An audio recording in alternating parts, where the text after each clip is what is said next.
Enclavada en una de las reservas ecológicas más grandes del país, Calakmul, en Campeche, reúne la majestuosidad de una ciudad maya y la riqueza de su entorno natural. En Tlaxcala, Xochitecatl se abre al público como un espacio ecoarqueológico donde el visitante pueda reconocer la relación íntima entre el hombre y su medio ambiente. El Museo de las Culturas del Norte en Paquimé, Chihuahua, integra colecciones de una inmensa región que incluye las porciones norteñas de México y el sur de Estados Unidos.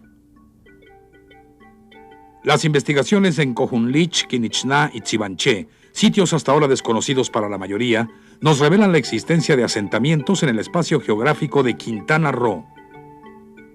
En Cantona, Puebla, surge una ciudad arqueológica en la que una red de calzadas hacen de ella uno de los sitios más urbanizados del México antiguo. En Chichén Itzá, la investigación arqueológica permite admirar hoy las bellas pilastras policromadas de una subestructura en el interior del Templo de las Mesas. Las excavaciones en Xochicalco, Morelos, muestran evidencias de una revuelta interna antes de que la ciudad fuera abandonada. El Museo de Toniná, Chiapas, da cuenta de su historia expresada en el extraordinario conjunto de piezas encontradas en el sitio. En el edificio contiguo al Templo de las Inscripciones, en Palenque, Chiapas, se descubrió una tumba que nos habla de los secretos que todavía guarda el sitio.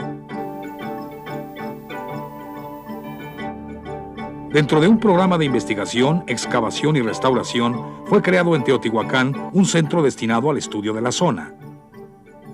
El descubrimiento de una estela en Monte Albán, Oaxaca, que conserva inscripciones zapotecas, aporta nueva información acerca de la genealogía de sus gobernantes. El Museo del Pueblo Maya en Xivilchaltún, Yucatán, reúne aspectos de la cultura regional desde la época prehispánica hasta nuestros días.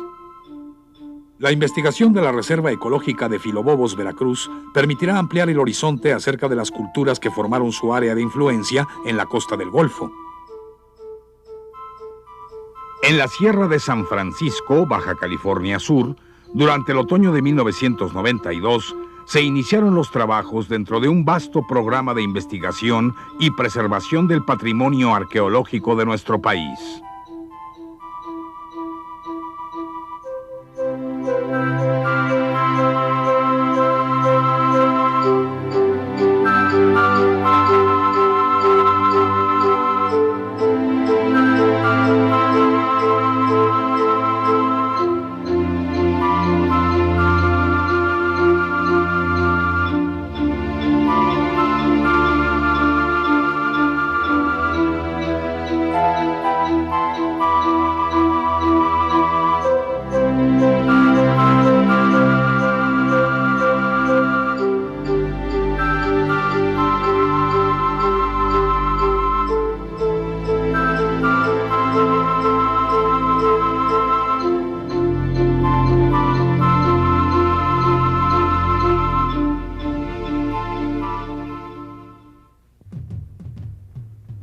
El complejo geomorfológico de la Sierra de San Francisco está compuesto por elevadas mesetas y profundas cañadas, además de planicies desérticas que nacen en las estribaciones occidentales de la cordillera y la superficie de la vertiente oriental que se extiende hasta la costa del Golfo de California.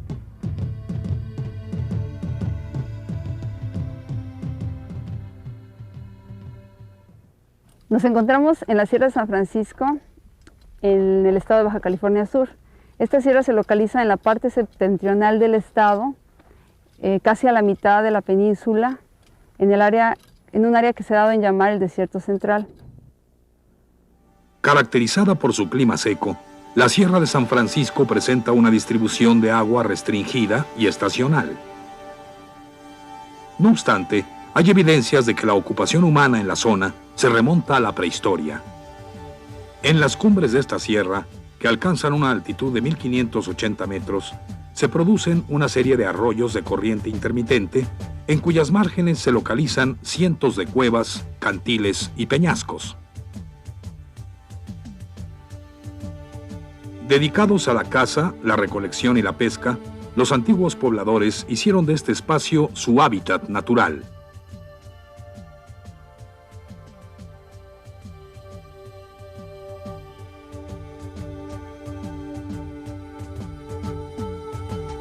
Desde hace decenas de miles de años, se inició en esta zona un proceso de erosión que dio lugar a formaciones naturales como las que observamos. En ciertos casos, el desgaste de una capa inferior precipitó el desprendimiento de grandes rocas que hoy podemos apreciar en el lecho del río. Así se formaron miles de oquedades, que más tarde serían refugio de los primeros pobladores del lugar. Bueno, pues en este momento podemos observar las diferentes capas que constituyen esta parte de la cueva. Una de ellas, la inferior, está compuesta de un material muy deleznable que se llama arenisca con incrustaciones de piedra más grande, que es la que precisamente se erosiona, se deslava con la lluvia, con el viento, se va desintegrando y provoca que finalmente los bloques grandes a los que les está dando sustento se precipiten y formen estos derrumbes.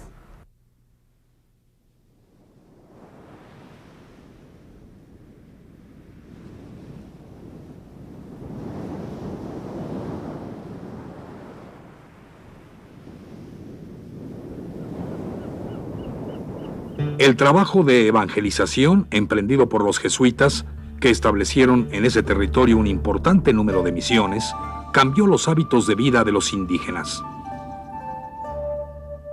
Con la expulsión de los religiosos, estos grupos se dispersaron debido a que no les fue posible adaptarse nuevamente a las difíciles condiciones que presentaba su entorno geográfico.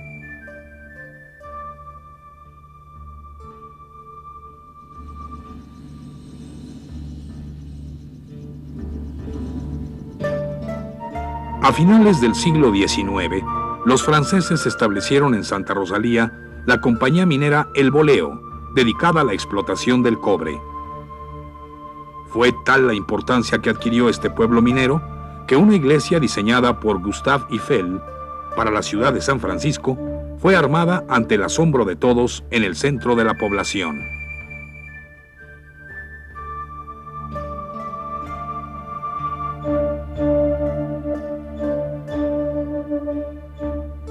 Con el fin de localizar nuevos yacimientos, el químico francés Léon Diguet dirigió trabajos de prospección que lo llevaron al reconocimiento de unas cuevas que, para su sorpresa, escondían en su interior manifestaciones artísticas de gran belleza. Al disminuir la actividad de la planta, algunos trabajadores perdieron su principal fuente de empleo. Este hecho fue determinante en el repoblamiento de la Sierra de San Francisco. Y el caso es que, bueno, este gran apogeo termina, se acaban las vetas, ya no hay mineral y pues viene la decadencia y el pueblo es semiabandonado y mucha de la gente empieza a buscar nuevos horizontes y es cuando empiezan a emigrar hacia el norte, San Ignacio y la Sierra de San Francisco. Mi abuelo fue el primer colonizador del rancho aquí, el primero que llegó al rancho Santa Teresa. ¿Y de dónde venía él? Bueno, él trabajó en el boleo, en la compañía del boleo, como vaquero de ganado, de ganadero. A partir de 1960, algunos aficionados al arte rupestre recorren la zona. Destacan las expediciones de Earl Stanley Gardner, así como el trabajo pionero de Harry Crosby y Enrique Hambleton. En 1980, el Instituto Nacional de Antropología e Historia inició trabajos de registro de las cuevas más importantes que sirvieron de base al programa de investigación iniciado en el otoño de 1992. Teníamos frente a nosotros un reto de extraordinarias dimensiones: lograr un amplio conocimiento del patrimonio arqueológico de la región. Desde un principio, la expedición científica se enfrentaría a las difíciles condiciones de la vida en la Sierra de San Francisco. Cuando arribamos a la zona, contemplamos el maravilloso escenario en el que habían vivido sus antiguos habitantes. Trasladar equipo y avituallamiento utilizando recuas de mulas a través de los agrestes caminos de la sierra implicó un esfuerzo que nunca imaginamos llegaríamos a realizar.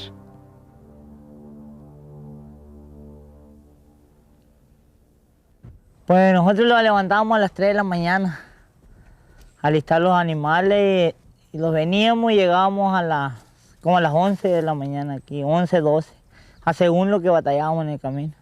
Es pesado el trabajo ese bastante, más para los burros. El camino se hizo largo. Descubrimos otra medida del tiempo y nuestro aprecio por el agua cambió radicalmente. Instalar el campamento y crear las condiciones de subsistencia fue una de las primeras tareas antes de iniciar el trabajo de prospección. Un montén de 2 metros. Un montén de 2 metros. 24 largos meses de actividad permanente nos acercaron a los vestigios arqueológicos, a las cuevas y a los testimonios que sobre las paredes de las oquedades rocosas dejaron los grupos de cazadores-recolectores que habitaron la región. Eran muchas las imágenes, historias y testimonios que conocíamos de las pinturas rupestres, e incluso nos habían hablado de numerosas cuevas. Cuando, invadidos por la emoción, observamos uno de los murales pintados durante la etapa más refinada de esa tradición, supimos que estábamos frente a una manifestación artística de enorme belleza.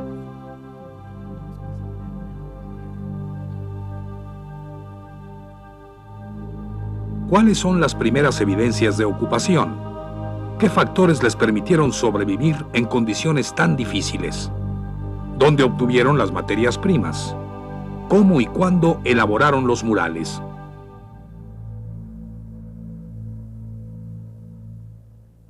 El proyecto fue propuesto en base a 3 aspectos fundamentales.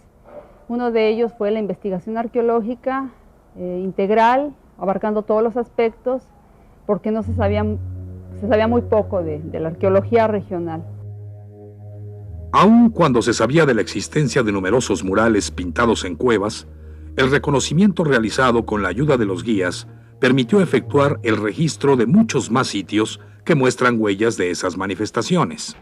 Pero conozco unas 200 tal vez por acá. Y muchos más sitios, incontables. Sitios al aire libre, como corralitos, campamentos, aparte de las cuevas.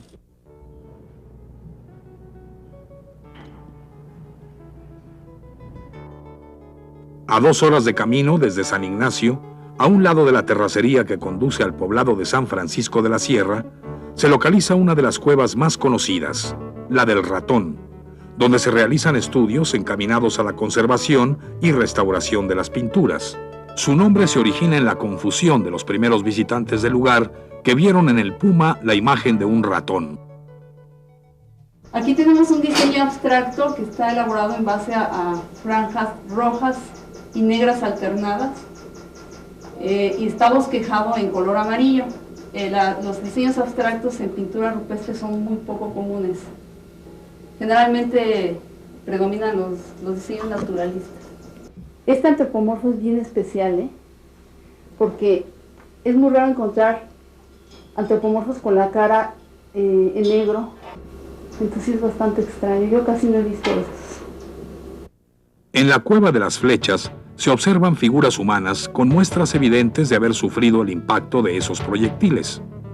Llama la atención el hecho de que entre los hallazgos arqueológicos más importantes de la región destacan numerosos objetos identificados como puntas de flecha. Estamos en la Cueva de las Flechas, que se localiza frente a la Cueva Pintada. Esta cueva es de dimensiones más pequeñas y su nombre se debe a 2 personajes que se encuentran profusamente flechados y que presentan grandes tocados. Aquí podemos observar 2 liebres que están solamente bosquejadas en blanco. Nunca se llegó a completar con el color el diseño. Esto para nosotros significa que la tradición rupestre llegó a una degeneración o una declinación, ¿sí? Y este mismo caso se puede observar en otras cuevas de la sierra. En el Cañón de Santa Teresa existe una formación rocosa de difícil acceso llamada el Cacarizo. En su parte posterior se localiza la cueva del mismo nombre, en donde, además de los murales, fueron encontrados morteros que conservan restos de pigmento.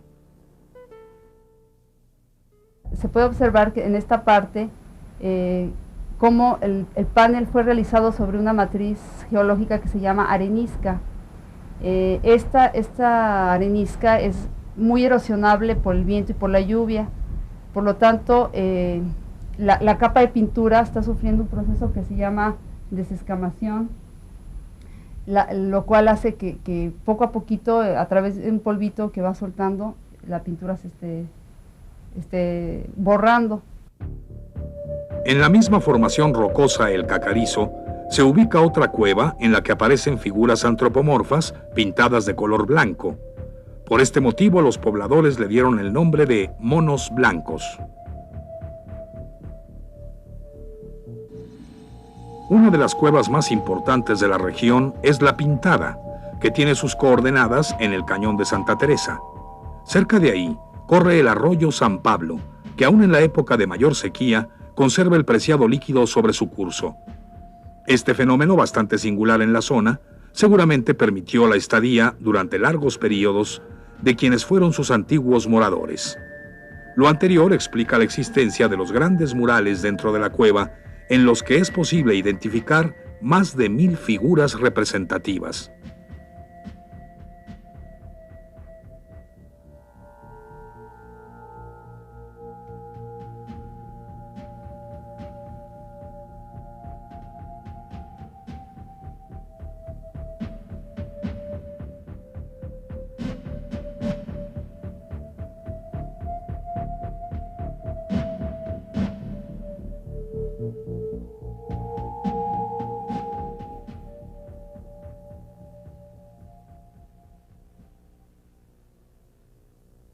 Las fuentes de los jesuitas nos hablan de que cuando ellos llegaron preguntaron a los indígenas de quiénes habían hecho estas pinturas. Los indios en aquella época les contestaron que había habido una raza de gigantes que habían venido del norte y que se habían internado en la sierra y que habían dejado estos murales. Los indios trabajaban muy bien la fibra del agave, que se conoce aquí como mezcal, que es una plantita que es muy rica en fibras. Entonces ellos elaboraban cordeles. Entonces es lógico suponer que tenían a la mano todos los elementos necesarios para construir andamios.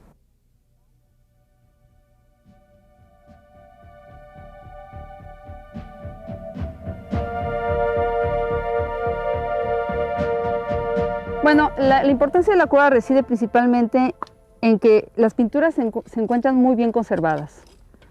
Hay una gran diversidad de temáticas representadas, hay una enorme cantidad de figuras representadas, podremos hablar, no sé, de quizá 1000 figuras independientes, y pues en ella parece ser que el arte rupestre de esta tradición cultural tuvo su máxima expresión. Fue la etapa, podemos reconocer quizá la etapa de clímax de la tradición rupestre, ¿sí?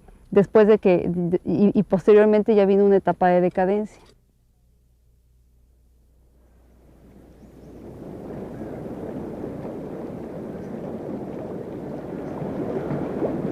Este cañón fue muy importante para los grupos, para las bandas de indígenas que aquí vivieron, porque pues tenían el acceso al agua todo el año. Entonces quizá esta presencia del agua está reflejándonos se está reflejando esta seguridad en el agua en la dimensión del fenómeno rupestre que tenemos en la Cueva Pintada.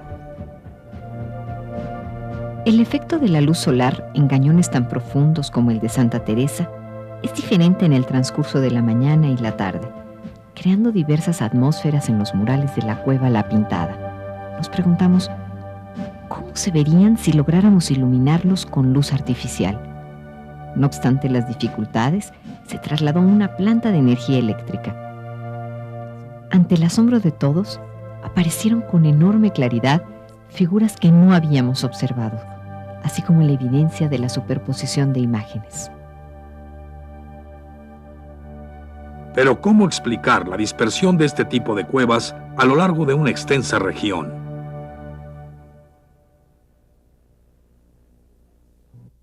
Bueno, sí, el patrón era seminómada, regido por un ciclo biológico anual, ¿sí?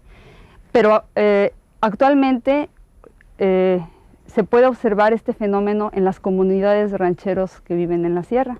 O sea que debido a la falta de agua, por ejemplo en estos lugares hay muy poca agua, por eso hay ranchos que quedan abandonados porque se acaba el agua, se escasea. Con el fin de profundizar en lo relativo al patrón de asentamiento, la investigación arqueológica en la Sierra de San Francisco ha incluido también un amplio programa de recorridos de superficie. Con el análisis de los objetos encontrados en las excavaciones y el descubrimiento de entierros, será posible avanzar en la cronología para esta vasta región. La historia, sea las primeras fuentes, nos hacen partícipe de que aquí los nativos acostumbraban a quemar a los muertos, no tanto enterrarlos. Entonces el descubrimiento de estas dos cuevas nos está diciendo que probablemente también se practicó la inhumación. De las puntas de flecha acanaladas, el estilo Clovis es el más antiguo, ya que corresponde a un periodo que data de 11.000 a 12.000 años. El hallazgo reciente de puntas de este tipo confirma la evidencia de ocupación muy temprana a nivel regional.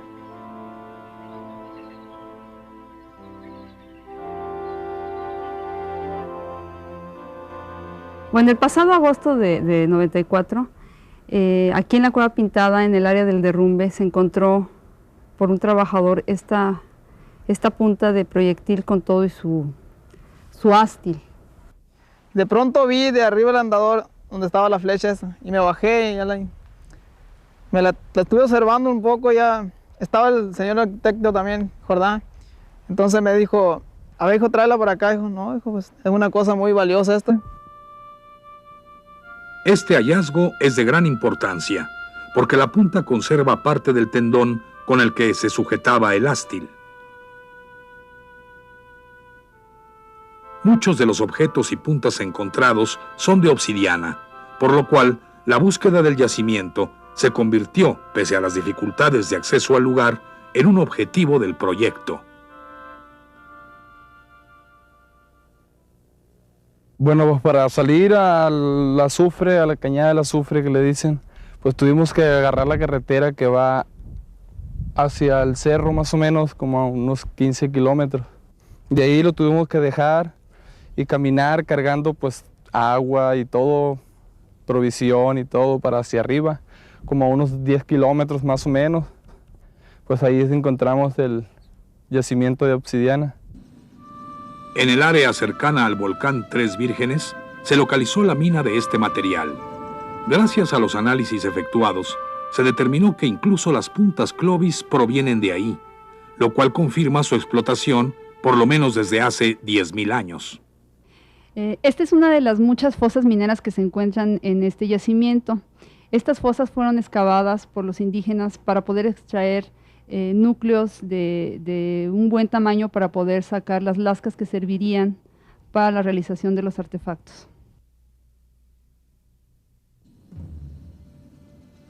En la zona que circunda el yacimiento de obsidiana, fueron descubiertas las minas de donde proviene el pigmento con el que se pintaron las cuevas de la Sierra de San Francisco.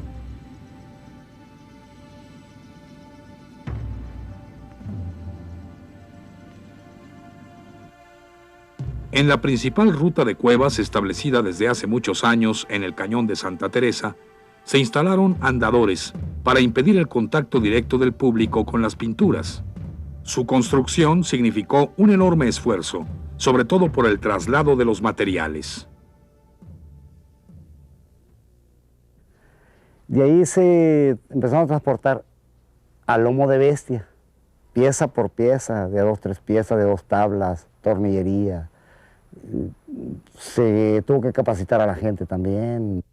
Un mejor control con los visitantes, porque ya van sobre un andador, ya no, porque entraba un guía con 4 turistas y no había quien se desbalagaba y como menos estaba escarbando, estaba haciendo otras cosas.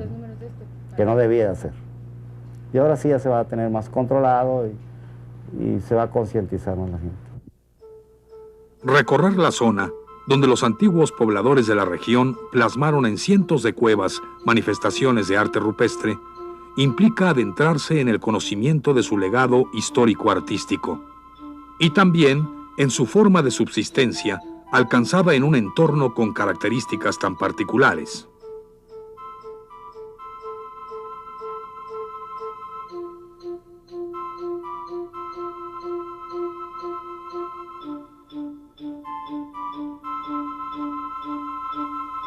Lo que hemos visto hasta aquí es solo una muestra de los trabajos de investigación y preservación efectuados en el sitio a partir del otoño de 1992 como parte de las acciones llevadas a cabo por el Consejo Nacional para la Cultura y las Artes a través del Instituto Nacional de Antropología e Historia.